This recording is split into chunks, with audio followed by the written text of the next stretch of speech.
A very educative edition of Unscripted with Jeff Owolewa. I said educative because my guest is a doctor. Join me as I welcome Dr. Kenny Oduwole. Ẹ kí àwọn ará ilé. Mo kí gbogbo ilé o, lọ́kùnrin lóbìnrin. Orúkọ tèmi ni Dr. Kenny Oduwole, onímọ̀ ìwádìí nípa tewétegbò àti ìwòsàn. Aláṣẹ iléeṣẹ́ Ayurveda Wellness Hub International. Reason tí mo ṣe gbé àlejò mi wá, ẹ máa rí pé àrà ọ̀tọ̀ ni mo fàyọ lénìí. Àlejò mi doctor ni wọ́n. Wọ́n ní ọgbọ́n, ìmọ̀ àti òye nípa ìmọ̀ nípa health, nípa ìlera ara wa. Reason tí mo dẹ̀ fi gbé wọn wá kò ju wípé lórí ètò mo fẹ́ máa gbé wọn wá on a constant basis láti máa fi ìmọ̀ máa fi bọ́ra wa ní orí ètò nípa health wa, nípa ìlera ara wa. Ìdí nìyẹn tí mo fi gbé wọn wá. A dẹ̀ máa gbé wọn wá constantly. Now, doctor, kí ni nǹkan tó máa ń fa ó láwọn àrùn kan tí ẹ̀dá máa ń ní? Lára àwọn àrùn tí mò ń sọ yìí, àwọn tó common dáadáa, ká kọ́kọ́ lọ sí orí ti marital issues. Now, ọkùnrin mi bóyá kò bá yàwó ẹ̀sùn dáadáa, a fẹ́ máa lọ máa mu àwọn alẹ́ kó oríṣiríṣi àwọn oògùn bí kó lọ máa mọtí, pàápàá láàárín àwọn ọ̀dọ́ wa. Tán bá ní àlejò obìnrin, bóyá obìnrin wà wọn bọ̀, wọ́n á ti bọ́ síta, wọ́n á ti bọ́ sí junction, wọ́n ṣe ń mu pàrágà, lọ́ máa mu kẹ́míkà, lọ́ máa mu kinní kan pé kí okó wọn kí ó lè le, kí wọ́n lè last 12 hours. Ẹlòmíràn náà fẹ́ lọ 5 hours straight, á lọ máa mú kú mu. Ẹ jẹ́ ká bẹ̀rẹ̀ láti bẹ̀yẹn. Àwọn ìpanilára wo nírú àwọn wà báyìí máa ń fà sí àgọ́ ara ọkùnrin torí kó fẹ́ satisfy obìnrin? Bàbá, ìbéèrè ńlá ni ẹ béèrè. Àkọ́kọ́ ń bẹ̀, kí ló ń pè ní ìbálòpọ̀? Ìbálòpọ̀ jẹ́ nǹkan tí Ọlọ́run fi sí lákọ-láya láàrin kí a fi tẹ́ra wa lọ́rùn. Tí ìbálòpọ̀ bá ti wá ń di ohun tó ń fa àìlera fún ara, ó ti di nǹkan míì. Kí wá làwọn nǹkan àìlera tó wà unhealthy tó wà nínú ìbálòpọ̀? Kò sí aburú ń bẹ̀ kọ́kùnrin àti obìnrin, mo máa ń sọ, kódà tó bá ní sex calendar pé ìyàwó mi tó bá dijọ́ Monday a máa jọ bára wa ṣe, mo ń sọ tàgbàlagbà a ṣe ń bọ̀ lórí tọmọdé. Ó dijọ́ Wednesday ẹ ti bára yín ṣe bóyá ìbálòpọ̀ à ń fọwọ́ kanra wa lára, ìyẹn tó ń pè ní romance, tó tún ràn èèyàn lọ́wọ́. Tó bá ti wá ń di pé ó ní ojoojúmọ́ tó di pé ọkùnrin ti ń lọ lo oògùn eléyìí lọ oògùn eléyìí, ó pẹ̀lú nǹkan tó ń kó bá ọmọkùnrin míì. Tó bá ti lo oògùn dé certain stage, oògùn ò wá ní ṣiṣẹ́ mọ́. Ó wà nù tó ń pa okó ọkùnrin míì. Bí ó dẹ̀ pa okó, àwọn nǹkan míì wà tẹ́lọ́ ń mú, bí kéèyàn lọ lórí títì kóró ògógóró tán fi di egbògi. Ògógóró tó wà nù ẹ̀, egbògi míì wà tó wà toxic, tó ní agbára ju ara lọ. Tó bá wá mú, ẹ má gbàgbé ethanol náà fi rẹ egbògi. Ògógóró fún rẹ̀ ní ohun tó ń ṣe lórí liver. Gbogbo wàhálà tá à ń mú, ibi ẹ̀dọ̀ ló ń fàbọ̀ sí. Ọ̀pọ̀ èèyàn mi ò dẹ̀ mọ̀ pé èèyàn gan máa ń detox liver, a máa ń fọ liver mọ́. Náà ẹ má gbàgbé ògógóró yìí ló yìí máa dà sórí egbògi. Egbògi fún rẹ̀ torí pé gbòòrè lòmíì rí pé ẹnìkan jẹ garlic everyday, ẹnìkan jẹ egbò asọfẹ́yẹjẹ. Ìwọ náà wá bẹ̀rẹ̀ sí í kó, ó dà sínú ọtí. A ti sọ̀rọ̀ ọtí, ó lè fàbọ̀ sórí liver. Egbògi tó tún fi ṣe èyí tún wà toxic, ó di wàhálà méjì. Ìyẹn á tún lọ damage kidney. Kidney dẹ̀rẹ̀ òun ló ń filter ìdọ̀tí, waste àti toxins jáde every second. A wá di pé lẹ́lòmíì ṣe fún kidney ẹ̀ ní wàhálà débi pé kidney á wá gba iṣẹ́ tí ò yẹ kó ṣe. A ti máa sáré kọjá ààyè. Irú ẹni bẹ́ẹ̀ á bẹ̀rẹ̀ sí ní èsúkè, a máa mí ẹlẹ́ẹlẹ́ kó tó mọ̀ kidney ti ń ṣiṣẹ́ kọjá ààyè. Ẹ jẹ́ ká wá lọ, irú ẹni bẹ́ẹ̀ sì ń lo oògùn alẹ́. Èyí tán fi oògùn kẹ́míkà òyìnbó ṣe Viagra. Ẹ má gbàgbé ó ti ní ìjàmbá kan níbi ẹ̀dọ̀, ó tún ti kó bára ẹ̀ níbi kíndìnrín. Òun náà ló tún lo oògùn òyìnbó tá à ń pè Viagra. Tó bá ti wá débè, ìyẹn wá jẹ́ kó máa mí ẹlẹ́ẹlẹ́, heart disease. Irú ẹni bẹ́ẹ̀ lè gbabẹ̀ kó ní issue tá à ń pè cardiovascular problem, àbí kó ní heart palpitation. From there ni a máa ní àìsàn tá à ń pè ní arrhythmia, àyà á máa já lemọ́lemọ́. Àyà máa ṣe kìkìkì. A máa ṣe kìkìkì. Tí kidney tó dẹ̀ ń filter tí yẹn ti wá ń rí iṣẹ́ tó pọ̀ gbà, ẹ má gbàgbé kidney fún rẹ̀ tó bá ti rí ẹ̀jẹ̀ ríru, ó lè daṣẹ́lẹ̀ tẹ́jẹ̀ rú bá pọ̀ lápọ̀jù. Tó lẹ́lòmíì ò tiẹ̀ mọ̀. Náà gbogbo tó kó mu yẹn, ó ti ṣe àkóbá sára. Ìbálòpọ̀ tá lè dárúkọ yìí àǹfààní ló wà fún. Kò sí ohun tó burú bẹ̀ tí wọ́n bá rí ohun tó wà natural. àwọn nǹkan wà tọ́lọ́run dá tó wà natural èèyàn lè mú bàkà kéèyàn gé sínú ibì kan àbí pa ìpín ọkùnrin gbọ́dọ̀ kọ́kọ́ mọ kí ni tó ṣe ká tó lògùn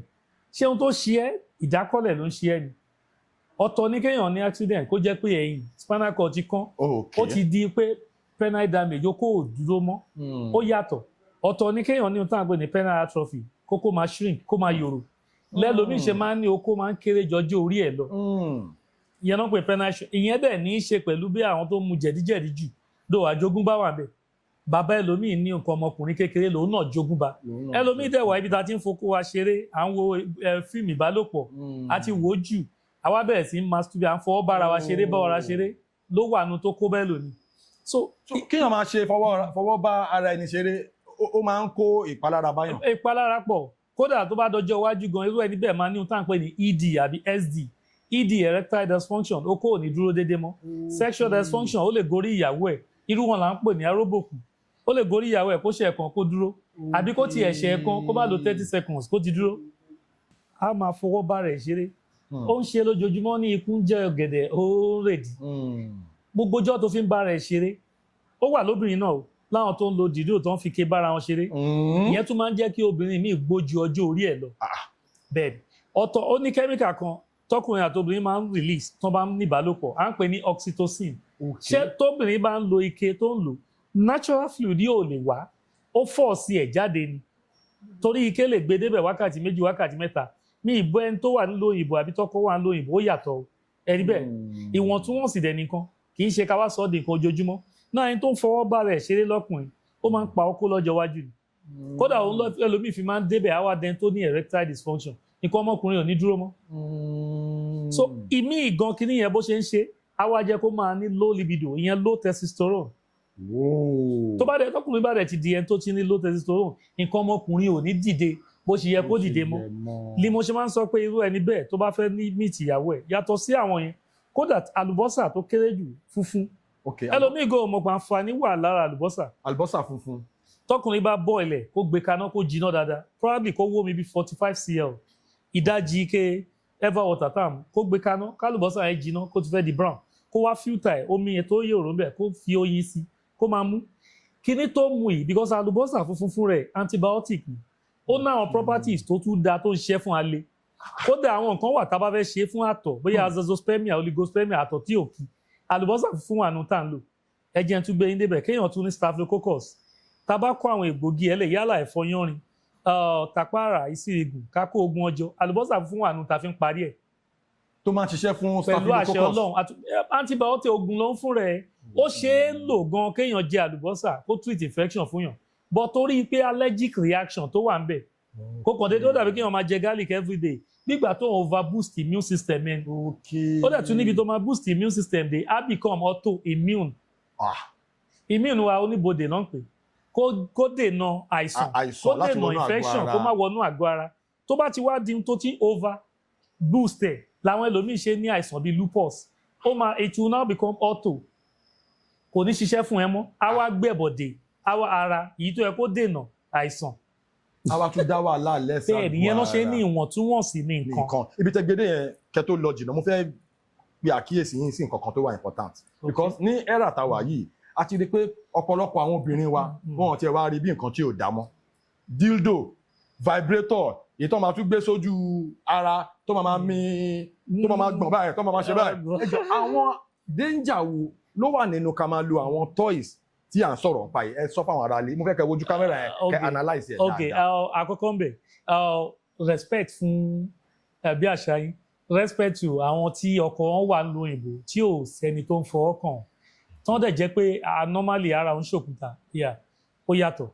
yàtọ̀ tá a dẹ̀ tún sọ ìwọ̀ntúnwọ̀nsì bóyá ẹ̀kan ọ̀sẹ̀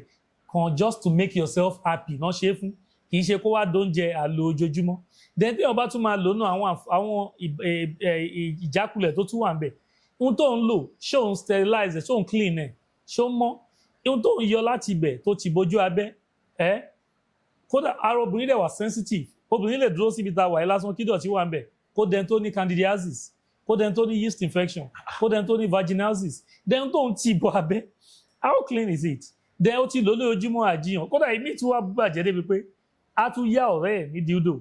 then ọ̀rẹ́ ẹ̀ tó yá kí ni infection tó mọ̀ tó ń bàjà ṣó mọ̀ bóyá ẹni tó ní human papillomavirus ni tó lè jẹ́ kí wọ́n gan dẹni tó máa ní cervical cancer. So oríṣiríṣi nǹkan ká mọ̀ ẹni tá à ń bá lò ká dẹ̀ mọ̀ tá à ń lò then ìlò tẹ́lòmí lò ó ti lò dé stage tó yẹ pé ó jẹ́ kó máa gbó ju ọjọ́ orí ẹ̀ lọ. tí wọ́n bá lo àwọn vibrator àwọn dildo yẹn dé point kan. because ó máa work ẹ sex ọkùnrin ló ń work ló ń ṣiṣẹ́ nínú ìbálòpọ̀. okay. tí bá ló ti rẹ̀ mí sìn ìwọ náà ó tó nílùú ni but eléyìí òun ló ń work ìwọ ike ni kò ní time ó lè ṣiṣẹ́ wọ 20 hours 40 hours so it work as long as tí wọ́n bá fẹ́. tó bá fẹ́ kì í ṣe pé tèmi bá madam wo ibi tí mo jẹun dé yìí no naturally ẹ jẹ́ sáré chip in eléyìí tí wọ́n bá ti ń wọ bẹ́ẹ̀ bí 30 agbára tó ní fún ìbálòpọ̀ ó ti ń reduce ọmọ 23 24 ó sì ń lé gungun ó ní gbogbo ẹ̀ ó sì máa bá wọn àjọ agbára from 35 kì í ṣe oúnjẹ tó bá ti ń wọ 40 máa ń sọ fáwọn ọkùnrin kó kọ́ lọ check prostate health ẹ lọ máa yẹ PSA kó ṣe PSA test wo ṣé kí ẹ pé prostate ti ń súnmọ́ ẹ because àwọn time ẹ libido àti máa lọlẹ̀ èkejì á ti máa di pé ọkùnrin yẹn tí èèyàn kan máa tàn rẹ̀ tó bá ní am 40 tí bá kíyàwó mọ́lẹ̀ máa lo 4 hours irọ́ ló ń pa ẹbí ìfẹ́ bẹ́ẹ̀ ìjẹ́ ó ní tó ń rò ní because as a man tọkùnrin bá ti ní stress wà nù nǹkan tó máa ń lò libido wa ó wà nù tó ń lò testosterone wa tọkùnrin bá ní hypertension lásán okó lè má le ẹ̀jẹ̀ ríru tọkùnrin bá jẹ́ tó ní ibà akọ ibà tó bá jí láàárọ̀ kí nǹkan ọmọkùnrin rẹ̀ tó le gan á mọ̀ so definitely ìrònú kéèyàn yọ kúrò lọ́kàn ó wà nù tó jẹ́ kẹ́lómi ní erectile dysfunction. So ká kàn ṣe yẹn fún ọkùnrin èèyàn gbọ́dọ̀ máa yẹrẹ ẹ̀wò kó máa wò ṣé mo jí láàárọ̀ ṣé nǹkan yìí dìde tí ó bá dìde tètè táìwò kí làwọn nǹkan tí mo lè lò kódà ẹlòmíì ìjẹ́dí tó wà lára ẹ̀ tipẹ́tipẹ́ ọkùnrin géńdé ọkùnrin ìwọ ló máa mú gàrí lẹ́nu carbohydrate ó máa tún jẹ bàlálẹ̀ ó ti jẹ rice gbogbo tó jẹ́ ń jọ yẹn under starch carbohydrate ló ṣì wà tí ò bá build up high sugar sí ẹ lára lọ́jọ́ iwájú tó lè form diabetes ó máa build up àwọn nǹkan kan bíi jẹ̀dí sí ẹ lágọ̀ọ́ ara ọkùnrin mi ò mọ ogbélé gbogbo nǹkan kọ́ lọkùnrin ń jẹ gbogbo nǹkan kan lọkùnrin ń jẹ bẹ́ẹ̀ ni ọkùnrin gbọ́dọ̀ mọ̀ kí ni tí mò ń jẹ ìgbà ó lára mi nídìí omi ìgbà ó lára mi nídìí carrot ọkùnrin mi gan mọ̀ pé kùkúmbà tó ń wò yẹn tó ń bá ń jẹ ń gbà mí gan ó lè jẹ́ kóun lè àsọmọkùnrin. kùkúmbà bẹ́ẹ̀ ni kùkúmbà ní àwọn nutrient tó ṣiṣẹ́ fún testosterone ọkùnrin kódà ẹlòmíì tó bá jẹ́ ẹni tí system ẹ̀dá kùkúmbà lè ṣe àlè fọkùnrin ni ọ̀gẹ̀dẹ̀ àgbagbà ripe plantain ó lè ṣiṣẹ́ àlè fọkùnrin ni. bíi ti báwo kéèyàn kọ́ ripe plantain fún rẹ̀ ọ̀gẹ̀dẹ̀ àgbagbà kódà ṣe bó wà ní tó fi ṣe oògùn afàtọ̀ òun fún rẹ̀ oúnjẹ ó ní zinc ohun tọkùnrin dẹ̀ need ni supplement tá à ń pè ní zinc tọkùnrin bá ti rí ohun tó jọmọ́ zinc lára ara lè. àwọn oúnjẹ wo ló máa ń fúnyàn ní zinc tẹsọ yìí tó lè fúnyàn ní high amount of zinc. oúnjẹ pọ̀ tí ó lè fọkùnrin ní zinc kódà kọkùnrin máa jẹ avocado ó lè rí zinc èso wà bí watermelon tó bá ó lè máa rí zinc kódà ọkùnrin ó ní ohun tá à ń pè ní èso elégédé èso ẹ̀ seed ẹ̀ tọkùnrin bá ń rí gan tó jẹ́ òun lóúnjẹ lẹ́ẹ̀kọ̀ọ̀kan ó ní zinc ló dẹ̀ tún láwọn other nutrients òfìò tẹ́ ń wò yẹn tọkùnrin bá ń lọ tó fi ṣe bí tiger nut ìwúlò ẹ̀ wà fọkùnrin kódà ọkùnrin mi ò tún wá mọ̀ ó ní ohun tá à ń pè ní sorghum millet ọkà bàbà pòròpòrò ọkà bàbà yẹn lásán tọkùnrin bá lọ kódà kọkùnrin máa mu ògì white kó máa lọ ọkà bàbà kó kàn máa jóun ló fi ń ṣògì kó máa fi ṣúgà sí alẹ́kọ̀ọ́ ni tó bá tún wá fẹ́ ṣe kó mu orógbó powder àbá oògùn mo fẹ́ fún yìí kó mu orógbó tán lọ orógbó bọ̀ kó má pọ̀ torí yẹn náà kó má pọ̀ tó lọ sínú ọkà ògì bàbà alẹ́ nì tẹ́ bá rí ìgbà tó wà kékeré àwọn ìyá yẹn máa ń make sure pé wọ́n fọmọ ń rọ ọmọ lógì bàbà kì í ṣe pé torí kọ́mọ lè strong dey come because ó máa ń jẹ́ kọ́mọ strong ó tún help teeth health ọmọ ó ń help ojú but ìwúlò ẹ̀ tó tún wà fọkùnrin tún wà ògì bàbà fún rẹ̀ níṣẹ́ tó lágbára tó ṣe fọkùnrin ju obìnrin lọ so àwọn kókó wà tó yẹ pé ọkùnrin gbọ́dọ̀ tún máa add more diet ó ní nǹkan tá à ń pè ní ginseng tọkùnrin bá ń try ìyẹn náà dàbí kò sí ní native one bì àwọn ilẹ̀ bíi South America náà ní. tọkùnrin bá ń rí ọmọ àwọn àbí tọkùnrin kó jẹ́ ginseng powder gan lọkùnrin mix mọ́tì tó mu ẹlòmíì gan ọmọ kọ́kọ́ gé síbẹ̀ á lé ní. ikọ́ pọ̀ tọ́lọ́ ń fún wa tó jẹ́ pé natural aphrodisiac remedy ní fọkùnrin but torí pé àmọ́ là á ṣe yà díẹ̀. ẹ ti fún wa láwọn update oríṣiríṣi ń sìn wọ́n fẹ́ kẹ́ conclude ọ̀rọ̀ tẹ́gbẹ́nu wọlé ẹ̀kan tẹ́ wọlé ẹ̀kan yẹn ẹ sọ pé tóbìnrin bá ń lo dildo jù tó ń lo vibrator jù ó máa ń tètè gbó obìnrin bẹ́ẹ̀ni torí òun ló ń work system obìnrin. òun ló ń work system. obìnrin míì tí wàá bàjẹ́ ibi tó dùn mọ́ ṣẹlẹ̀ àwọn obìnrin póríṣiríṣi àwọn obìnrin míì wà tó respect to women àwọn obìnrin kan wà tó yẹ pé tó bá wù wọ́n kó forí ṣe kó fọ́ ṣe kó ṣe di ọ̀la tí ò bá fẹ́ wá kò ní wá. tóbìnrin bá fẹ́ wá naturally tí ò fẹ́ wá ṣe orgasm kò ní wá. ṣẹ́rí ẹjẹ́ nǹkan lọ síbi ìka tó padà sórí dídò sì mo kẹ́kọ̀ọ́ jẹ́ fàdàgbẹ́ ètò ti ẹ̀rọ lé pé ṣé wọn pọ̀ ló work obìnrin tó bá wọn obìnrin bó fẹ́ mostly àwọn obìnrin wa tó wà tó ń mu nǹkan àbí tó ń fa nǹkan ọ̀hún ní lè control ra wọn mọ́ ọtí ti wà lára ọ̀gbọ́nà ti wà lára kíní yẹn lè drive wọn wọ 4-5 hours 6 hours wọn kò máa enjoy ẹ̀ kò ní wá easily bí ó dẹ̀ tí wà á ti máa gbó irú ẹ̀ ó dẹ̀ sì máa ṣe lọ́la torí ó ti di addict ìyẹn náà ń pè ní addict náà ẹ wá wò mo nílẹ̀ kan pé obìnrin mi tí ò bá fẹ́ wá kò ní wá which is true obìnrin mi wà tó yẹ pé fí àpẹẹrẹ kò níyàwó lẹ́sìn ẹ wá ń bára ń ṣeré bàbá ìgbà mi wà tó bá ní pé ìyàwó ẹ̀ ò tètè wá ọkùnrin ní ò mọ bí wọ́n ṣe ń pe obìnrin ẹ̀ kí ló dé a ti ń ṣeré mo dẹ̀ máa ń pẹ́ kí ló òfin wá lóòótọ́ àwọn nǹkan mi wà tó lè fà ó obìnrin mi wà ó lè jẹ́ infection ló ń affect ẹ̀ yàtọ̀ sí infection èmi dẹ̀ lè wà tó yẹ pé system ẹ̀ ló kàn rí bẹ́ẹ̀ èmi dẹ̀ wà tó yẹ pé aláwọn obìnrin tó yẹ pé bí oní fibroid tó yẹ pé naturally gan libido ò sí gbogbo tó ń ṣe gan nígbà tó ń ní lára ni ó dàbí kí wọn máa bẹ́ẹ̀ tó ní ovarian cyst kó máa bá ṣeré òun fúnra ẹ̀ ti ní ìkan akàn inú tó ti ń dà láàmú ìyẹn akàn inú ó ti ń dà láàmú abẹ́ni tó tún ní ìju inú so oríṣiríṣi wọn bẹ́ẹ̀ wà tó yẹ pé àbí tó yẹ pé infection ní o tiẹ̀ jẹ́ kó nǹkan kó kí system ó dàbí obìnrin tó ní kó wá bímọ tí ó tètè dá ilé ìkùn so irú ẹ̀ ó wà bẹ́ẹ̀ láyé ọ̀tọ̀ ìkan wá wà pé a máa ń sọ tó yẹ pé ṣẹ́rí ìbálòpọ̀ fọkùnrin mo máa ń sọ fáwọn èèyàn orí làwa gbé sí obìnrin gbé sí orí ó tún gbé sọ́kàn bọ́mọ kan ṣeré tó ń sìn lọ́kàn yín bọ́mọ yẹn ṣe lọ mo lè sọ fún yín pé gbogbo ọkàn yín ti gbàgbé gbogbo eré tẹ́ ṣe ó lè má sí lọ́kàn yín mọ́ pẹ̀ ṣeré ìjọ́kíjọ́ tẹ bá kàn rí ọmọ yẹn lẹ́kàn lè reflect pé mo ti kódà ẹ̀ tí olóbìnrin rí tẹkàn ó ti ṣe wá tẹkàn máa rò pé mo ti bọ́mọ ìṣeré rí o kódà eré tẹ́ ṣe o lè má rántí ẹ̀ mọ́ bóyá orí bẹ́ẹ̀dì lẹ́lò bóyá lẹ́lẹ̀ bọ̀ ó kàn ṣáà ọkùnrin that means ìjọ́ tọkùnrin ti ṣe kódà ìyàwó lé inú eré wà tá máa ń bá ìyàwó lé ṣe tó yẹ pé tó bá béèrè lọ́wọ́ ẹ pé eré ò lẹ ṣe tẹ gbádùn jù ẹ lè má rántí mọ́ ọkùnrin ò ní táì ó lè má rántí bọ́ obìnrin ò gbàgbé ọkàn làwọn máa ń fi sí ọkàn ló wà ìjọ tó ṣeré jù fóbìnrin tó lo 3 hours tó lo 2 hours tẹ gbádùn ra yín tó dami tó wẹ̀ tó ṣe gbogbo ẹ̀ obìnrin kò gbàgbé jọ yẹn kí ni ìwà relate padà sí ọjọ́ iwájú obìnrin kẹ́ tó fẹ́ra ṣóbìnrin tó ẹgbẹ́ kó tó fẹ́ ó ti fẹ́ ṣúkúdì kan rí ṣúkúdì ń sìn ó máa lo 2 hours wọ́n máa ṣeré agbedébẹ̀ wọ́n á ṣe kínní mẹ́wàá ṣúkúdì wà ń báṣẹ́ lọ kì í ṣe tó tí ní bùkátà because ó lè sọ pé ní bùkátà ó ṣe ṣe 2 hours every day. ẹ lo ṣúkúdì ẹ tún lo fẹ́mi náà tọ́lá fẹ́mi náà máa ń burú. so fẹ́mi sì wá gbedébẹ̀ wọ́n ti ṣe obìnrin máa gbé kínní ìsórí sójó tóun àtọkọ ẹ bá ń ṣeré tó bá yá jẹjà tẹ ẹ pé ìwọ pé ṣe é kan sùn àbí bóyá tàbá ṣe tán wo maybe yẹn ṣáà ṣe ẹ wá ń ṣe bẹ́ẹ̀ constantly bẹ́ẹ̀ fún ọdún kan ọkàn obìnrin ò sí inú eré tí wọ́n ṣe kódà ọmọ tó stage ẹ lè máa ṣeré gan bí máa ní àwọ bàbá gíní ẹ ṣáà ṣe òtẹ́ máa ṣe kíá ṣe ẹ̀wọ́n ló tún máa rán ẹ létí ẹ lọ́bi iṣẹ́ because ọkàn ẹ gbogbo ẹ máa ṣeré ibi tọkàn ẹ wà ọ̀dọ̀ Fẹ́mi mo jẹ́rìí Fẹ́mi láyé eré yẹn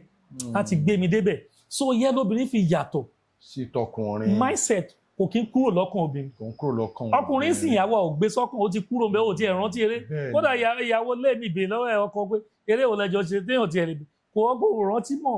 gọ́sọ́ tún ti fọkàn ro nǹkan míì sóbìnrin ò kí ń gbàgbé so yẹn ló relate mọ́ dildo tóbìnrin bá ti ń lò tójú òun ló ń gbé sáré jù gbé sáré tó bá ti mọ́ lára ó ní àbàwọ́n lọ́jọ́ iwájú àwa dé stage kan naturally body ò ní produce libido boosting hormone hormone ò ní produce natural libido wà tó máa ń produce naturally ní body kí ló ń pè ó ní ohun tá à ń pè ní body movement yálà bóyá èèyàn fẹ́ lóyún eléyìí àti ẹ̀ lè fi ọ̀pọ̀ èèyàn ló wà tó ń wóyún gan tí ò mọ irú eléyìí ìjẹ́ wọn kó obìnrin wà tó yẹ pé ó mọ weak point ẹ̀ tó bá fọwọ́ kan lọ́yàn lọ́mú ó mọ̀ pé ibẹ̀ ni weak point ara òun máa kọ́ sùn tó bá fẹnu bóun ṣeré bóyá òun máa dá mi so irú obìnrin tó ti ń lo libido dáhùn stage yẹn kò ní natural sensitive movement yẹn mọ́ ìyẹn estrogen ò ní máa produce ẹ̀ normal mọ́ gbogbo tó wà lọ́kàn because gbogbo tá a fi ń ṣe ìbálòpọ̀ inú ọkàn ló wà tó bá wùn ẹ̀ kó fẹ́ báyàwó ẹ̀ ṣeré as long as ó ní táwọn pè ní iṣan oko tó bá sì ń fà tó sì nà tó bá wùn ọkùnrin pé òun ìfẹ́ máa ṣeré lọ tóun fẹ́ ṣe round 2 tó bá sì wà ń bẹ̀ tí iṣan oko bá sì ń nà á ṣeré ẹlẹ́kejì ọkàn ló wà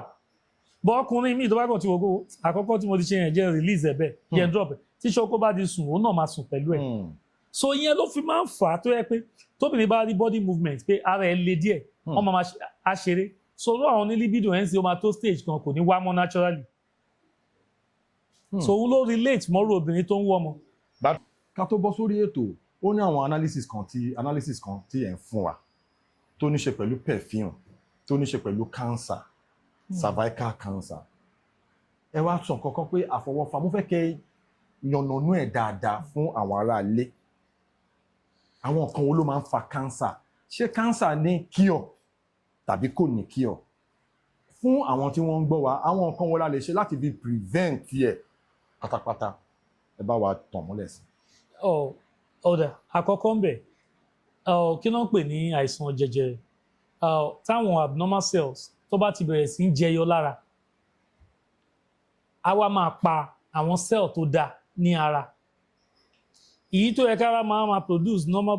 good body tissue kò ní produce ẹ̀ mọ́ cell yẹn á bẹ̀rẹ̀ sí ń pa èyí tó dáa tó bá dẹ̀ ti ń pa abnormality yẹn èyí tó ń jẹ nínú ara òun náà ń pè ní jẹjẹrẹ òun ni jẹjẹrẹ ó ti bẹ̀rẹ̀ sí ń jẹ àwọn nǹkan tó dáa ní ara níbẹ̀ then ibi àfọwọ́fà ẹ jẹ́ ká gbowó lé láti bí nǹkan àfọwọ́fà pọ̀ tó jẹ́ ẹlòmíì ká tó tiẹ̀ tún lọ sórí jẹjẹrẹ jẹ́ ká kọ́ wò ṣé lénìí tí àìsàn kíndìnrín tó wọ́pọ̀ lénìí ẹjẹ́ àmú àrọ̀ bóyá bí èmi làwọn bíi noodles àbáwọn kankan tó ní maggi tó pọ̀ high sodium ló fẹ́ kó sínú láàárọ̀ kùtùkùtù ó jẹ yẹn tán ó tún jíjí ẹ̀ báyìí energy drink ló tún máa fi sóní ẹ̀ ẹ má gbàgbé ó ti kọ́kọ́ gbé high sodium sórí tí yọ̀ pọ̀ maggi pọ̀ nù ẹ̀ ó tún wá gbé energy drink tó ní caffeine tó ní ṣúgà kódà ẹlòmíì gan mọ̀ pé ṣíbí ṣúgà tó wà nù energy drink míì gan lé ní 7 to 11 spoon tó wà nù energy drink ṣúgà nìkan nínú can energy drink ẹlọ́kan ẹlòmíì ò mọ̀ caffeine tó tún wà nù ẹ̀ náà ó ti gbé yẹn sí inú ó tún wọ́pọ̀ nù ẹni bẹ́ẹ̀ tó yẹ pé kódà lọ́sàn-án tọ́mọ kan bá ń wa bọ̀ ó sì máa lo oògùn ìbálòpọ̀ àbí kó tún lo kíní iná àwọn tá à ń sọ yìí lè má mu tó 3 litres of water lójúmọ́ tó máa restore balance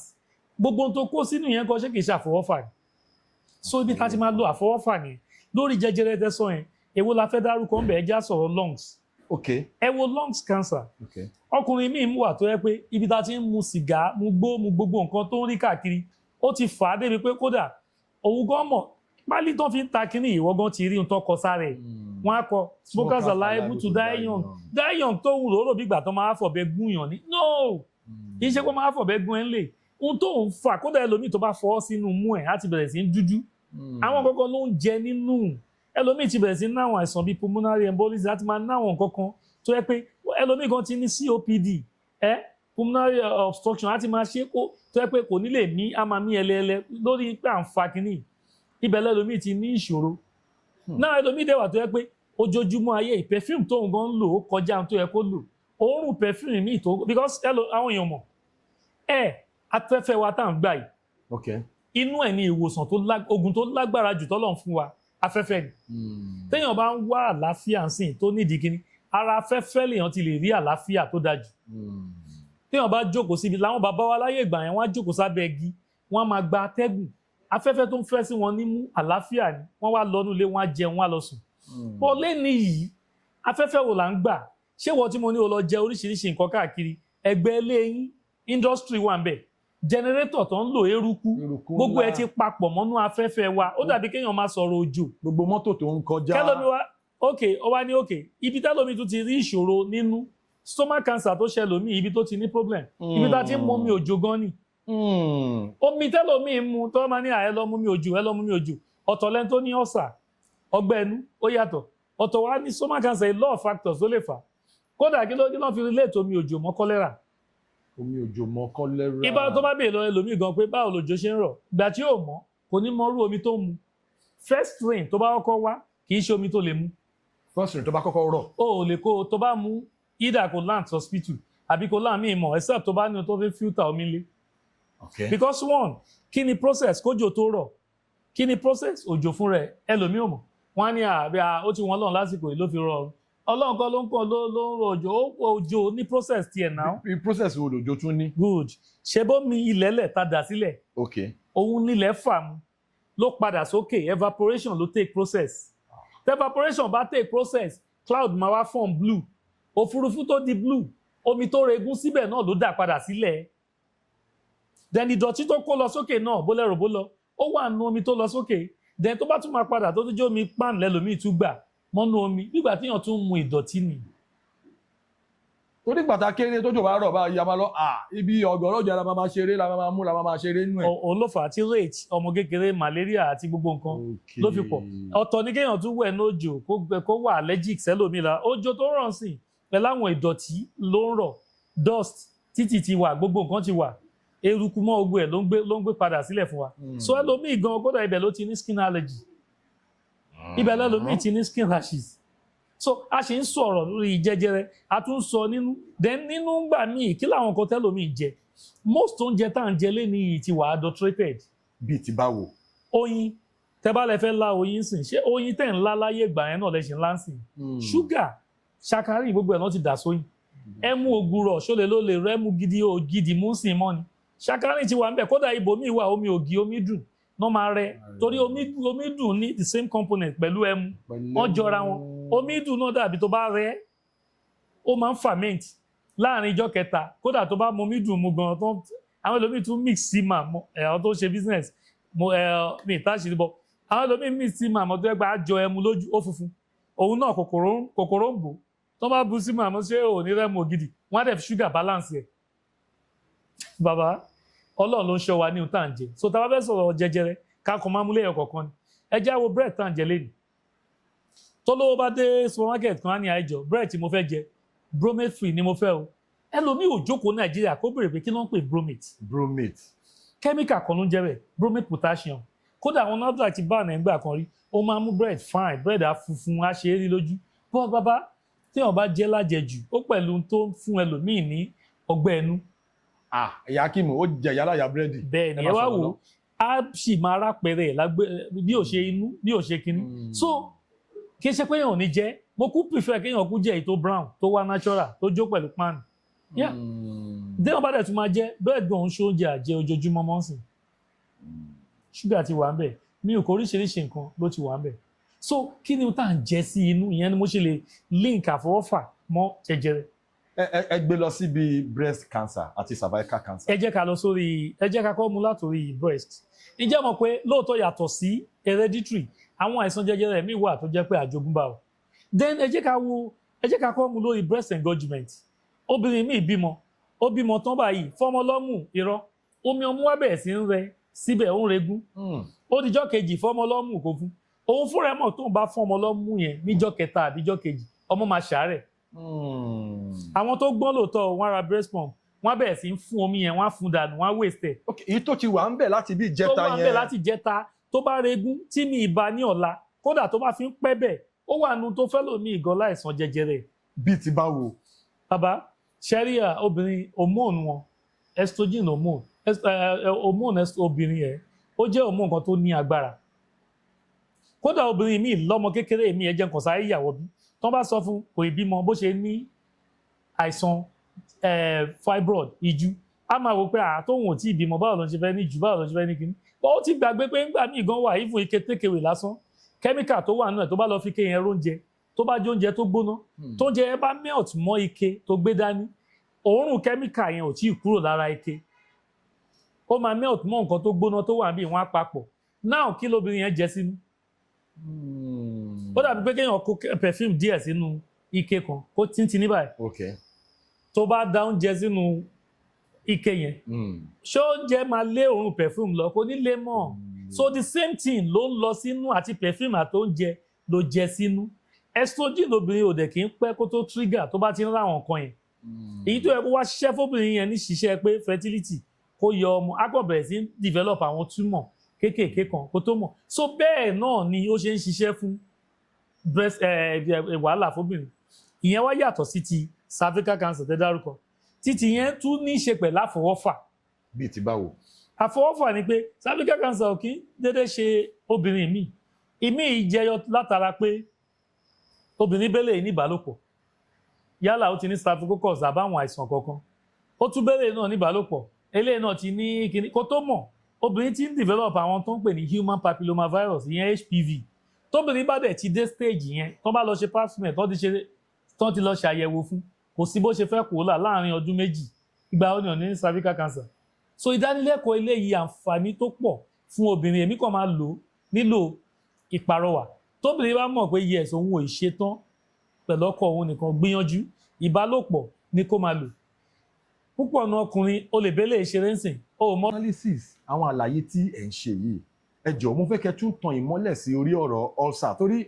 ulcer yẹn jẹ́ nǹkan tó ń affect a lot of people ká tó wá débi ulcer yẹn ẹ jẹ́ ká conclude lórí ọ̀rọ̀ jẹjẹrẹ ẹ ti sọ àwọn nǹkan tó máa ń fà then ẹ tún bá wa tan náà sí ọ̀rọ̀ pé ẹ tó ń fọmọ lọ́yàn tí accumulated omi ọyàn yẹn breast milk yẹn àwọn danger àwọn nǹkan tó máa ń so. kì í ṣòun nìkan ló ń fa nǹkan pọ̀ tó ń fa gẹ́gẹ́ bá ẹ sọ kódà tó mọ̀ ọ̀nà obìnrin gan bá trigger ó lè fà èmi ìdẹ́wà tó yẹ pé àjogúnbá látọ̀dọ̀ ìyá nǹkan pọ̀ so tó lè fà bọ́ èyí tá a fi ń ṣe pàtàkì ojú pé tóbìnrin bá bímọ ẹ má ṣe alákọ̀wé ẹ fọmọ lọ́mú accumulation breast milk ó là ń pè ní breast engorgement tó bá òun gan wà nù tó ń fa jẹjẹrẹ ọmú fẹ́lòmíì tábà tún sọ yẹn à lọ sórí tọkùnrin náà ká fi yí ibẹ̀ ká lè wọlé sí ulcer téèyàn bá ti wọ 40 lọ tó ti ń kò dìgbà tó bá ti ń notice pé nǹkan ọmọkùnrin ò dìde bó ṣe yẹ kó máa dìde kò nà bó ṣe yẹ kó máa nà from 40 kéèyàn ti lọ máa ṣàyẹ̀wò lórí PSA ìyẹn prostate antigen kó máa wò pé level ò báwo ni stage prostate òun ṣe rí because tọkùnrin bá ti ń rí pé òun tọ̀ jù àbí tọ̀ ti ń dínkù títọ̀ bá dẹ̀ ti ń dínkù yálà bóyá ọkùnrin yẹn ti ní àìsàn tá à ń pè UTI urinary tract infection ọkùnrin yẹn ti ní àwọn bíi bladder tí bladder ti rẹ pé ó ti ń retain torí ẹ̀kọ́kùnrin máa retain ìtọ̀ títọ̀ bá gbọ̀n ẹ̀ ń ṣẹ́jú kan lọ́tọ̀ because tí bladder ẹ bá ti ní problem àbí tó ti ní UTI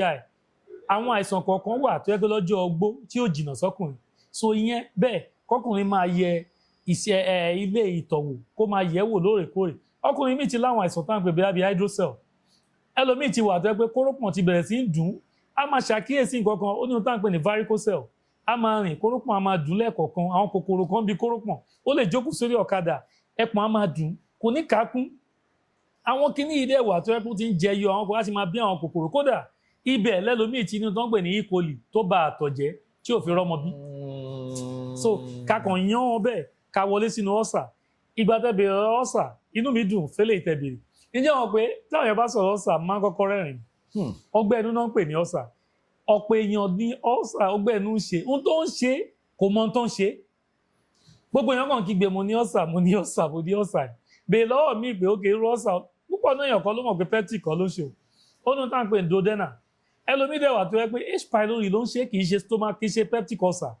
gbogbo ẹ̀ ló yàtọ̀ èmi wà bacteria problem ni tó wà nú èmi wà under stomach lining ló wà so ìmí wà tó yẹ pé ibi ló tún máa jó a máa lọ síbi ẹ̀yìn a máa dùn gbogbo a máa dùn gbogbo ẹ̀gbẹ́ báyìí a máa dùn a tún máa máyà máa dùn àwọn yẹn peptic ó yàtọ̀ kódà ẹlòmíì gan ọmọ bóyá ọlọ́sàn bóyá àìtí ìlògùn àrùn ló accumulate àwọn kankan sínú ẹ̀ nínú kì í dẹ̀ ṣe ulcer ló ń ṣe bóyá oògùn àrùn ló ní láti lọ lò kódà clean colon kí gbogbo inú ẹ̀ free tínú ẹ̀ bá free tó jẹun ibi kan jẹun lé kíní ni ó toilet fún bíi ijọ́ mẹ́ta gbogbo kan ti accumulate nínú òun náà kàn máa di inú báyà ulcer náà ló ń kígbe ẹ wá wẹ́n tó jẹ́ pé helicobacter pylori ló ń ṣe òun tí case pylori ń sìn báwo ló ti fẹ́ link yẹn mọ́ ìwọ náà máa kígbe wa máa lògùn ulcer á wá lóògùn òṣìṣẹ́ yìí tó ti kọ́kọ́ jù ń bẹ̀ kéèyàn kọ́kọ́ mọ̀ irú kí ló ń ṣe òun tóun pè lọ́gbẹ́ ẹnu ṣe peptic ni o àbí kí ló ń ṣe òun gangan tó bá ti wá mọ̀ àwọn kan wà tọ́lọ̀ ń fi láyé ìgbà yẹn kò sí tó ń ṣe wálé ní tí ò ṣe wọ́n láyé ìgbà yẹn láyé ìgbà àwọn baba ńlá wọn gbà yẹn lè lọ mọ àwọn ẹbí ewé Akíntọ́lá ewé Awólọ́wọ̀ kán mẹ́wé Ìyálóde kán mẹ́fún ilẹ̀ fùfú òkun èèyàn kan tún fish bone. àwọn ewé Akíntọ́lá tẹ̀ ń sọ àwọn ewé Awólọ́wọ̀ tẹ̀ ń sọ ewé náà ni wọ́n. ṣé bọ́ọ̀ ló ń pè Carbonella odorata ó wà everybody ó wà ewé ni wọ́n tó dẹ̀ jẹ́ ewé tó ń ṣiṣẹ́ nígbà yẹn tó tún ṣiṣẹ́ ń sùn. medically àwọn ewé tẹ̀ ń sọ yẹn náà tún ní àwọn ewé Awólọ́wọ̀ ewé Ìyálóde. wọ́n ní anti-ulcer activity bẹ́ẹ̀ ni gbogbo ewé tẹ́rí ẹ̀ bàbá lápẹẹrẹ ṣe rí gbogbo àwọn ewé tí wọ́n fi ń ṣe oògùn yálà ká mú efinrin ká gun mọ́ṣẹ fẹ́ yọnu òun náà léwé tó ń ṣe ìwòsàn òun náà tún léwé tán fi ń ṣe ìkà.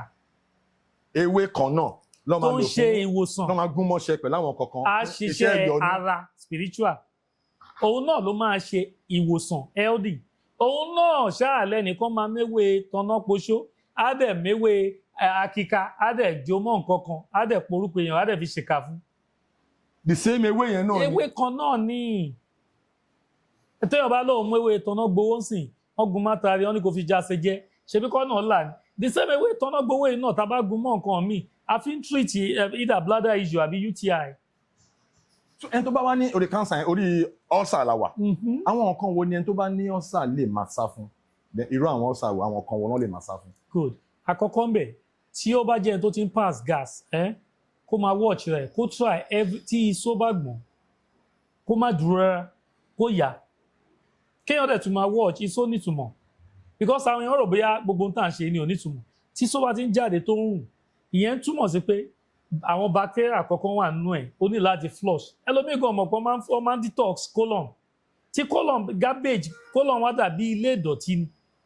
tó o bá detox colon tí colon ò mọ́ òun ló máa ń fa ẹlòmíì àwọn adigun ìjọ méjì ìjọ mẹ́ta wò yàgbẹ́ ìjọ tó tún máa yàyà sóbà yìí òórùn gba gbogbo ilé inú ti dọ̀tí ni lẹ́lòmíì ń pè lọ́sà then tó bá jẹ́ rí ọ̀sà ló ń ṣe ti tẹlòmíì kó gbìyànjú ata làwọn èèyàn kàn kígbe fún ọ̀sà ṣó ó ṣeé ṣe ká tá má sínú tó fẹ́ jẹ tí tomato ó lè dájẹ́ tomato nìkan kárùn má tẹ̀lé wálé ordinary tomatoes kan tó bá jẹ́ intestinal one máa kí ẹ ó máa ní láti lògùn àrùn definitely ọlọ́run tó dáa ta ó mọ̀ kó gbọ́dọ̀ wà iṣẹ́ ẹ̀ wà nù nǹkan tó fẹ́ fi jẹ ọbẹ̀ ṣó máa ń lọ sá torí ọ̀sà ọbẹ̀ sí ń jẹ white rice nìkan ni kò ṣeé ṣe there are things tó máa jẹ tó pé ìwọ̀ntúnwọ̀nsì ni then kọ́ lọ́sà gbìyànjú kó má máa jẹ the same oúnjẹ lójúmọ́ tó bá fẹ́ jẹ̀bà kì í ṣẹ̀bà jẹ ní 9 o'clock àbí 7 àbí 8 lálẹ́ ó ti jẹ́ láti bí 6 bó dẹ̀ ṣe jẹ́ yẹn ó lè yan díẹ̀ kó relax body 3 hours tó kó tó sùn bẹ́ẹ̀ ó kàn déédéé jẹ́ báyìí ó lọ sùn ìwọ àti inú gígùn lẹ́jọ́ máa jí láàárọ̀ bread ò tún gbọ́dọ̀ pọ̀ jù ó dẹ̀ fẹ́ gbé kóòkì sẹ́nu ìwọ náà ló fẹ́ mú nǹkan ó wá gbé fanta ó gbé sẹ́nu báyìí ọlọ́sọ̀ kì í déédéé gbé ìgò sẹ́nu tó bá ti ní gas so àwọn kó dẹ̀ gbìyànjú ọlọ́sà máa ń jẹun bí ọmọ kékeré ni kì í ṣe oúnjẹ tó pọ̀ jù ration oúnjẹ lè jẹ díẹ̀ bóyá biscuit ló fẹ́ jẹ o kò sápò báyìí o lè chew ẹyọ kan báyìí kó mú mi tó bá tún di after 30 minutes inú ẹ bá béèrè inú ló máa ń béèrè kódà táwọn ọ̀gán fi bẹ̀rẹ̀ sí ń gé ojú ọ. àtẹ̀sọ́lọ yìí àwọn remedies wo lẹ lè fún àwọn èèyàn tí wọ́n ń gbọ́ wa. oògùn pọ̀ tó wà fún oògùn pọ̀ kódà jẹ́ nǹkan wá ẹyọ kan nínú ọ ní ó pọ̀ bọ́ tá a bá ní ká máa dárúkọ time àlọ́bọ̀ jẹ́ ẹ̀kọ́ sáré jẹ́lẹ̀ egbògi kan wà wọ́n máa ń pè ní licorice glyzabra lórúkọ ẹ̀ wọ́n máa ń pè ní licorice egbògi ni tán bá rí licorice yẹn tán bá lọ mọ́ ìyálòde funfun tónítàn bá tún wá rí ewé akíntọ́lá tán lọ mọ́ kíní kan wà máa ń pè ní cuttlefish bone fùfú òkun mo dárúkọ ẹ̀ lẹ́ẹ̀kan yẹn tán bá lọ mọ́ kíní kan wà tún máa ń pè ní ìsírígùn egbò ni tán bá rí egbò ìsírígùn yìí tán lọ kíní yìí tán lọ tónítàn wá gbìyànjú tó bá rí powder pear avocado pear èso ẹ̀ powder kán lọ gbogbo nǹkan yìí pọ̀ kán lọ kó nítorí gbìyànjú kó ra máa fi mu omi tó lọ́wọ́rọ́ láàárọ̀ warm water láàárọ̀ kì í ṣe omi gbóná o warm water kọ́lọ́sà dẹ̀ gbìyànjú tó bá jí oúnjẹ ló gbọ́dọ̀ jí bó jẹ́ òru aago 2 tínú ẹ̀ bá need anything kó gbé omi sẹ́gbẹ̀ẹ́ kó mu díẹ̀ kó sip omi inú yẹn ò gbọ́dọ̀ gbófo ó wá kéré jù 1 hour 2 hours inú ò gbọ́dọ̀ gbófo tó bá wà testy mọ̀mí díẹ̀ tó bá di bí i 3 4 inú nídìí nǹkan jẹ biscuit ta ló ń sọ fún ẹ pé òun jẹun òru kì í ṣe oríkèé ọlọ́sà. Excuse me. So then ẹ̀yin tí wà nílé ibi tá a dẹ̀ bá dé báyìí nítorí àkókò this is not going to be the last time tí a máa bá Dr. Kenny sọ̀rọ̀ ní orí ètò a máa make sure pé à ń gbé wọn wá constantly nítorí ìlera gbogbo wa torí ìlera òun ni ọrọ̀. Health is wealth. Is wealth. Yeah. So baba tí wọ́n bá fẹ́ reach out sí yín oríṣiríṣi nǹkan ló ń ṣe ọ̀pọ̀lọpọ̀ èèyàn báwo ló ń ṣe lè reach out sí yín kẹ́ tó wá débẹ̀ fún àǹfààní àwọn tó ń wà pé who is this Dr. Kenny ibo lẹ ti train. Orúkọ tèmi lẹ́ẹ̀kan sí Dr. Kenny Oduwole èmi jẹ́ ẹni tó kọ́ fi ìgbà kan ṣe ìwádìí tewétegbò nǹkan ìbílẹ̀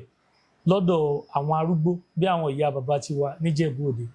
ẹ̀yìn ẹ̀ a gbìyànjú a lọ ìrìn àjò ìyẹn China ẹ̀yìn ẹ̀ a dẹ̀ lọ bí àwọn sẹ́mínà Dubai Turkey Gabon Kenya Senegal ìrìn àjò dí a gbìyànjú lórí Rwanda ìmọ̀ lórí ìmọ̀ tewétegbò àti ìwòsàn náà là ń bá káàkiri. ẹ lọ China báyìí. Bẹ́ẹ̀ni tó jẹ́ kódà àwọn ewé kan ìgbà kan even tí mo dé àwọn tó sì mọ̀ mọ̀ Yorùbá mímí ilé fi Yorùbá dárúkọ ewé bíi 10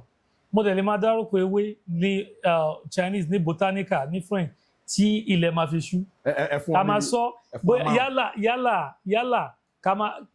ká wà ń bí ìsìn làwọn náà ṣe mọ̀ bóyá ká pé ìyálóde ní ìyálóde Venonia amygdalina ni máa pè fún ẹ ìsìn láṣẹ mọ̀ ká máa pè lákítọ́lá náà Comonella odorata ni máa pè fún ẹ ìsìn ni mo ṣe mọ̀ kí máa bá yín pè ní ọ̀ṣẹ́pòtù Sida akuta ni máa pè fún yín ìsìn mo ṣe mọ̀ kí máa pè nǹkan ní egbò awọgbá so oríṣiríṣi tàbá ń lọ bẹ́ẹ̀ oríṣiríṣi jatropha ni mo ṣe máa bá yín pè léwé ìyálóde so onírúurú bẹ́ẹ̀ ló wà tó jẹ́ pé nísìnyí làwa náà ṣe ń gbìyànjú àti máa lo Yorùbá àti nǹkan ìbílẹ̀ ká máa àwọn èdè táwa lọ fi kọ́ tewétegbò gangan ni Latino botanical language la fi kọ́. Okay, now ká yan ní ṣókí tó dé pé mo sì máa gbé yín wá padà ẹ pé nọ́mbà yẹn ká tó di pé a máa tún skip apá abẹ yẹn fún àwọn tó bá fẹ́ reach out sí yín tó fẹ́ ra egbògi kan tàbí méjì nínú àwọn product yín. Okay, èmi tiẹ̀ máa ń fẹ́ràn téèyàn bá ní ìpèníjà kan kó fi test result ẹ̀ kó fi ránṣẹ́ tó bá láwọn nǹkan tí mo lè ṣe fónítàn gan tá a ṣe fọ́lọ́run ká ṣe tó bá rẹ̀ ní nǹkan míì tóun lè ṣe àbí àṣe Ọlọ́run ló ń gbà fún wa 070-866-55316. Facebook yín TikTok yín fún àwọn tó bá fẹ́ reach out sí yín online. Lórí TikTok Dr. Oduwole Kenny a tún lo Ayurveda Wellness Hub lórí YouTube so even Instagram Dr. Kenny Oduwole. So Dr. Kenny Oduwole ká tó wrap up edition yìí tí ẹlòmíì ìyàwó ẹ̀ ò bí ọmọ ọkùnrin ló di wàhálà nínú ilé ó dẹ̀ ń wá ọmọ ọkùnrin títí tó fi bímọ ọmọ 5 ọmọkùnrin ló ń wá obìnrin ló ń bí kò dẹ̀ sí tí ò kì í ṣe ọmọ lọ́dọ̀ àwa but àwọn kan wọ́n máa ń gbé sórí bíi gèlè báyìí ni àwọn kan wo ló máa ń fà tó máa fi ń di pé gender kan lóbìnrin máa ń bí ṣé ọkùnrin wà lára wọn ṣé ọkùnrin náà determining factor ni àbí obìnrin ló wà solely responsible fún gender tí ọmọ tí àwọn yẹn. Ìbéèrè tẹ́ bèrè rán mi létí ẹnìkan ni nígbà tó kó àbò lọ ra mọ́tò ó wá gbé fún pásítọ̀ pé pásítọ̀ ẹ bá ń gbàdúrà o obìnrin nìyàwó mi ń bí lọ́dọọdún kò bọ́kùnrin owó tó kó fún gbígbà tó róúnjẹ fún pásítọ̀ fún lówó ọ̀fẹ́ ni. Really? Kò ní í ṣe pẹ̀ládùúrà. Kí ló wá ní í ṣe pẹ̀lú? Àwọn nǹkan kan wà tó yẹ pé medically ẹ̀ mo máa ń sọ kíní kan fáwọn èèyàn sórí ìgbà tọ́lọ́run parí iṣẹ́ ilé ayé yìí ó parí ẹ̀ ó gbélé science lọ́wọ́ ni. Ó parí ẹ̀ ó gbélé science lọ́wọ́ ni. Ó parí iṣẹ́ ilé ayé ìtàn ó gbélé gbogbo tó fẹ́ ṣe ń sìn tó ò ní gba ẹ̀gbẹ́ science kọjá kódà kó fẹ́ lọ mọ́kànsí plane ló máa wọ̀. Plane ló máa wọ̀. Ó máa sọ science ní o lè fẹ́ sọ̀rọ̀ sí káwọn èèyàn gbọ́n ta microphone ló máa lò. So wá ń wọ́ ọmọ obìnrin sí ó yàtọ̀ kí ló tẹ̀bẹ̀ lọ́wọ́ ọkùnrin nígbà tí wà àtìyàwó ẹ̀ ẹjọ́ ń ṣeré ó ní ohun tá à ń pè ní chromosome ìyàwó máa ń produce XX ọkọ ló ní XY. Though eré ńgbà míì tún determine àwọn factor míì determine o yálà time tẹ ṣeré sí bẹ ṣe ṣeré then bí system obìnrin ṣe strong sí láti receive ẹ̀ obìnrin ló fẹ́ mú ẹyin lẹ̀ ọkùnrin ló mú àtọ̀ lẹ̀ méjèèjì dẹ̀ gbẹdọ̀ padà ẹyọ kan la fẹ́ mú pẹ̀lú ẹyọ kan ní fertilization ṣe máa wáyé náà sìn tóbìnrin bá ti mú XX tiẹ̀ lẹ̀ X la fẹ́ lò nù tiẹ̀ kó wá pàdé tọkùnrin níjọ́ tẹ bá bára yín ṣeré tó bá jẹ́ X lọkùnrin release ẹ má jẹ́ ntàn yín obìnrin lẹ́wọ̀n máa bí o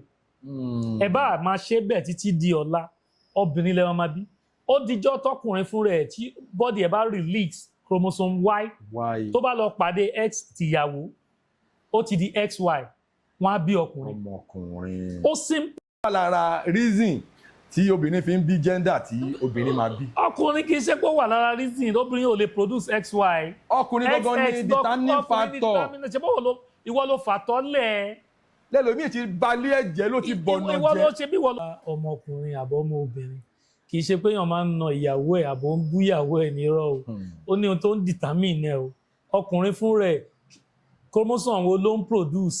tọ́lọ́ òun ni determinant so kí ni ohun tó ń release sára ìyàwó ẹ̀ ṣé bí wọ́n ló fi àtọ̀ sí lára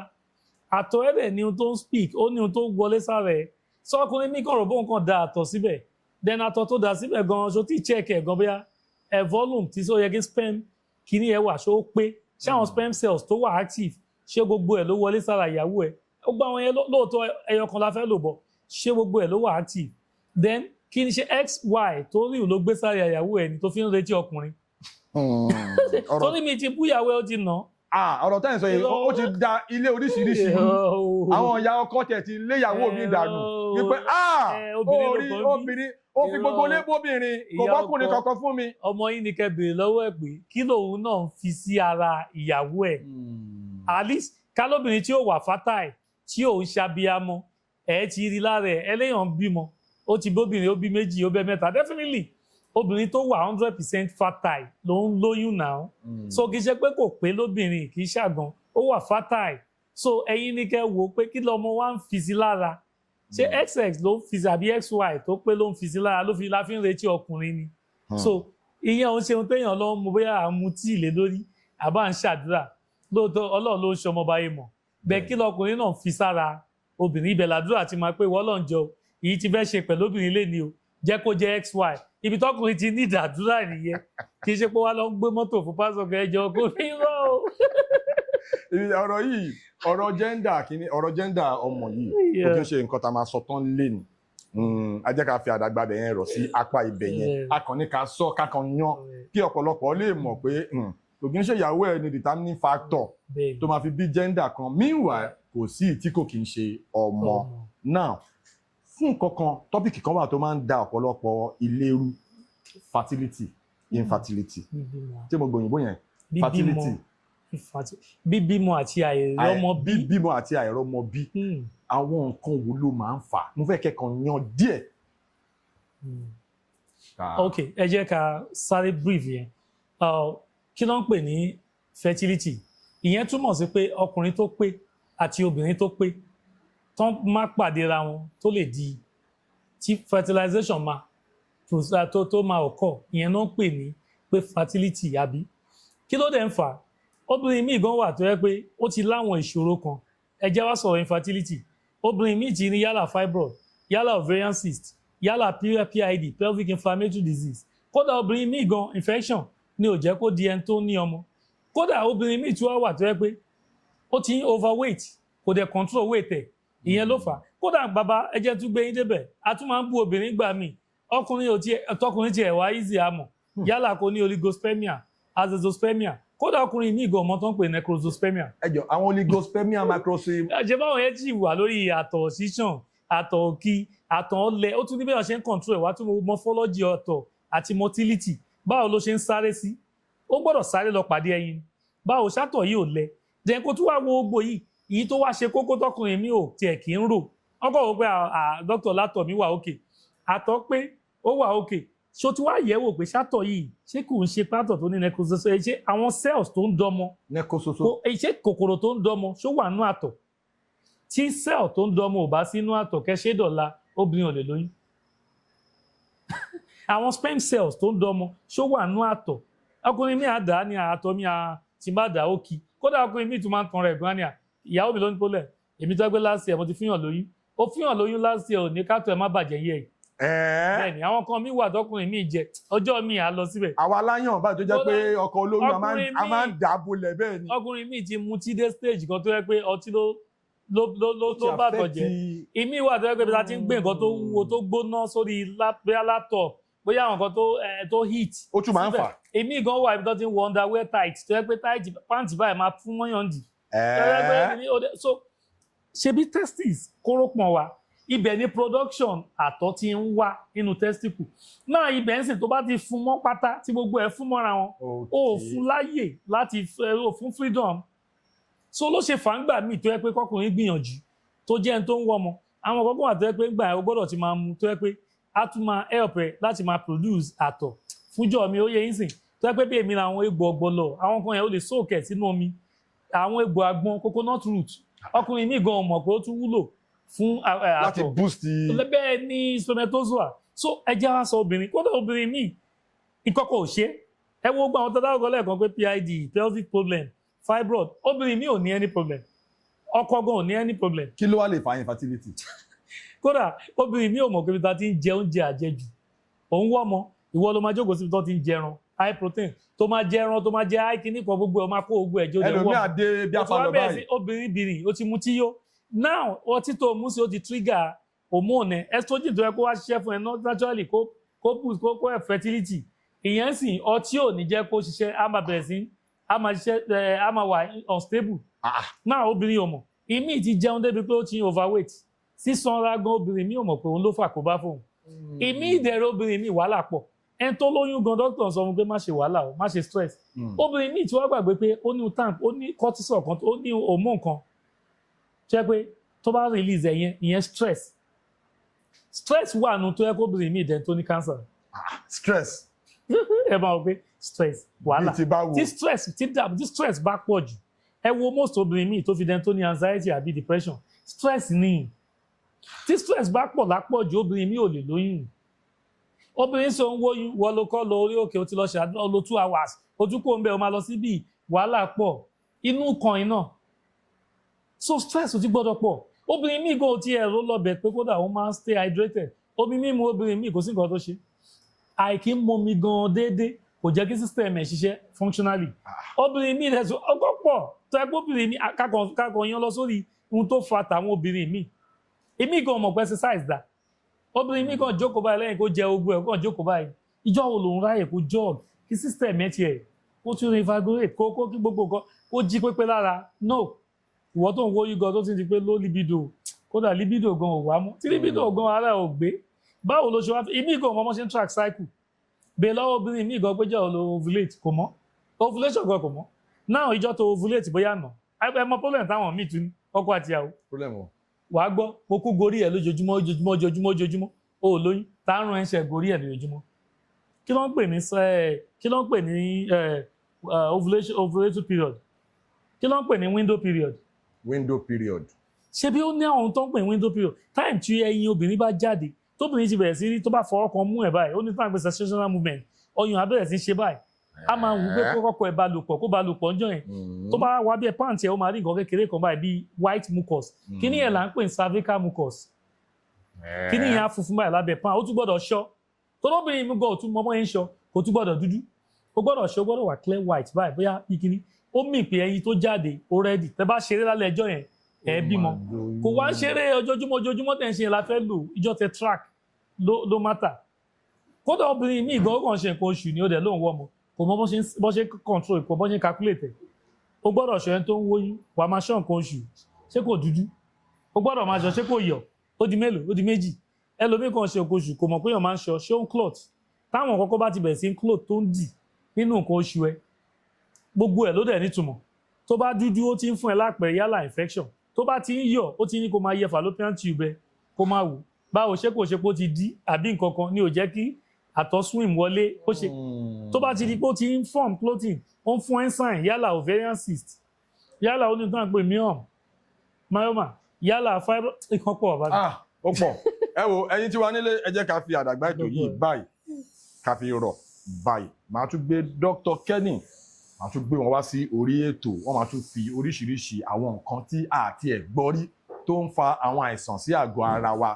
nǹkan míì kékeré òun ni kò jẹ́ kẹ́lòmíì ò rọ́mọ bí nǹkan míì kékeré báyìí lẹ́lòmíì ṣe tó fi ń kó bá ara ẹ̀ màá tún gbé wọn wá ní agbára Ọlọ́run wọ́n tún máa bá wa sọ̀rọ̀ ní orí ètò àwọn product yìí mo tún fẹ́ kẹ́ tún sọ nọ́mbà yín fún àwọn ará lẹ́ẹ̀kan sí for a lot of people tó bá fẹ́ reach out sí yín. nọ́mbà tèmi 070-866-55316 but direct number mi 091-3549-8337. Okay. Ẹ̀yin tí wà nílé ẹ ti rí bí ó ṣe lọ lórí ètò Unscripted ẹ kí àwọn fáǹsì yín. Mo kí gbogbo wa ẹni tó wà ní àárọ̀ mo kí ẹni tó wà lọ́sàn-án bẹ́ẹ̀ ṣe ń wo program mo kí ẹni tó dẹ̀ ń wò wá ní alẹ́ mo kí orúkọ mi ò yí padà Dr. Kenny Oduwole, aláṣẹ olùdarí Ayurveda Wellness Hub. Mo ní èrè àtàláfíà la máa fi lo ìgbà. Merci beaucoup. Merci beaucoup yẹn mo mọ̀ pé gbọ́ èdè oríṣiríṣi Bẹ́ẹ̀. tó bá ti di next time tí máa ti gbé yín wá bọ́kẹ́ tó lọ ẹ máa fún mi ní iṣẹ́ tó jẹ́ pé tí n bá dà sára báyìí Bẹ́ẹ̀. bí nǹkan ọmọkùnrin bó ṣe máa lérè Ó wà ńlẹ̀. ó wà ńlẹ̀ Ó wà. tó jẹ́ pé natural tí kò sóní ńlẹ̀. Ó wà. ẹ̀yin ṣe wá nílé Ó wà. ẹ ṣáà ti rí bí ó ṣe lọ as we come to the end of this episode. Thank you so much. God bless you for supporting us. God bless you for your Thank you support. so God bless you for the love. Jeff Owolewa náà ni. Bye. One love.